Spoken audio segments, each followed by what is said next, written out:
Free Tibet एक humanitarian, political या freedom movement, लोग अपने अपने हिसाब से इस चीज़ की व्याख्या करते हैं। आज की इस एपिसोड में हम फ्री तिब्बत मूवमेंट को डिस्कस करेंगे, लेकिन इससे पहले हम थोड़ा सा हांगकांग नेशनल सिक्योरिटी लॉ को डिस्कस करेंगे, क्योंकि इस लॉ के मुताबिक मैं एक क्रिमिनल हूँ, क्योंकि मैं फ्री तिब्बत पर बात कर रहा हूँ। According to China's new law, अगर आपने कभी भी हांगकांग, तिब्बत या ताइवान के ऑटोनॉमी के बारे में बात की है तो आप एक क्रिमिनल। आपने अगर सीसीपी को क्रिटिसाइज किया है तो आप एक क्रिमिनल। और तो और अगर आपने कभी भी इंडिया के किसी भी चाइना के अगेंस्ट पॉलिसी को सपोर्ट किया है तो आप क्रिमिनल। ये लॉ सिर्फ परमानेंट रेसिडेंट्स ऑफ हांगकांग पर अप्लाई नहीं होता, ये लॉ आप पर और मुझ पर भी एक्शन ले सकता है। डोंट बी स्कैर्ड, चाइना आपके घर पर आकर कोई एक्शन नहीं लेगा, लेकिन प्लीज हांगकांग मत जाइए। कनेक्टिंग फ्लाइट्स के लिए भी हांगकांग में लैंड मत कीजिए, क्योंकि आपने कभी अगर बॉयकॉट चाइना का स्लोगन यूज किया है, उसके बारे में बहुत ज्यादा वीडियोस देखे हैं या शेयर किया है या फिर टिकटॉक में उसके बारे में बात की है, तो अब लीगली चाइना आपके अगेंस्ट एक्शन ले सकता है।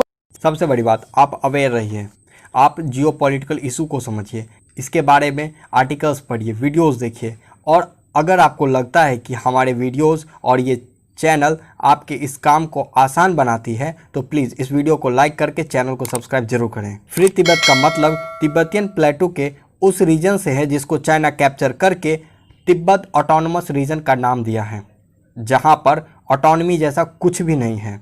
अब हमें ये समझना है कि क्या तिब्बत एक देश है या एक राष्ट्र है।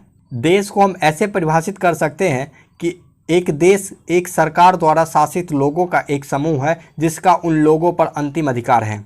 राष्ट्र को हम ऐसे परिभाषित कर सकते हैं कि एक राष्ट्र सामान्य पहचान, भाषा, इतिहास, संस्कृति आदि द्वारा साथ बंधे लोगों के समूह को संदर्भित करता है। अब सवाल यह है कि क्या तिब्बत एक राष्ट्र है? इस सवाल का जवाब हम अपने राष्ट्र की परिभाषा से ही ढूंढेंगे, जो कुछ मापदंड तय करती है। Common identity, history, culture, language. सबसे पहले हम आइडेंटिटी को डिस्कस करते हैं। आइडेंटिटी, तिब्बत में सिर्फ तिब्बतियन समुदाय के ही लोग रहते हैं, जो चाइना के हान समुदाय से बिल्कुल अलग है। दूसरी, हिस्ट्री, तिब्बत की हिस्ट्री 2000 सालों से भी ज़्यादा पुरानी है, जो चाइना से अलग है।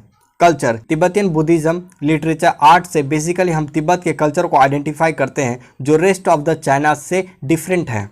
लैंग्वेज, तिब्बत में 30 से भी ज़्यादा भाषाएं बोली जाती थी और है, पर मैंड्रिन के अग्रेसिव इम्पोजमेंट से ये 30 भाषाएं खतरे में हैं। मतलब अब हम कह सकते हैं कि तिब्बत एक राष्ट्र है जो चाइनीज़ कम्युनिस्ट पार्टी के इलीगल कंट्रोल को एक्सेप्ट नहीं करती है। पर इलीगल कैप्चर हुआ कब? दरअसल साल 1950 के अंत में चाइनीज आर्मी कंफ्यूजन क्रिएट करके तिब्बत पर अटैक किया और तिब्बत के चामडो पर कब्जा कर लिया। जब तक ये बात तिब्बत गवर्नमेंट को समझ में आई तब तक काफी लेट हो चुका था। फिर तिब्बत गवर्नमेंट ने इंटरनेशनल एक्सेप्टेंस प्राप्त करने की कोशिश की, अपनी छोटी सी सेना को मॉडर्नाइज करने का प्रयास किया, जिसमें कोई उन्हें उस वक्त बड़ी सफलता नहीं मिली। फिर बाद में उन्हें मजबूरी में चाइना से बात करना पड़ा और 1951 में 17 पॉइंट एग्रीमेंट को चाइना के दबाव में साइन करना पड़ा।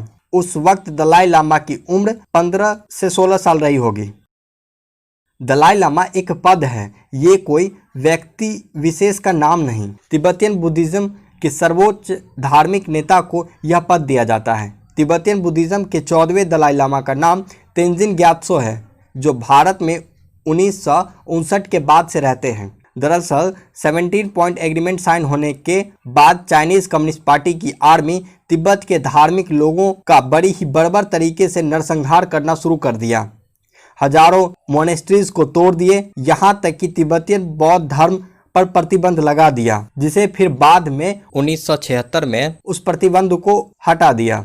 लेकिन यहाँ भारत से भी गलती हो रही है। भारत को अब सॉफ्ट नीति छोड़नी पड़ेगी और इतिहास उठा के देखना पड़ेगा। हाँ, आँख बंद, नाक बंद, खोटा खोटा बात बंद, बनना है तो बाप बन, छोटे थोड़ा शाप बन। 4 जन जब करेंगे तेरी बुराई तब समझ जाना कि तू बेटा मचा रहा है तब भाई। ओ भाई, दाई या भाई, तुम काहे खो जाए, जब जाना आगे है तो नजरे कर दे माइक्रोफाइल। तो भाइयों, शेर बनो, जवाब दो। ना शेर बन सको तो शेयर करो, दबा के शेयर करो।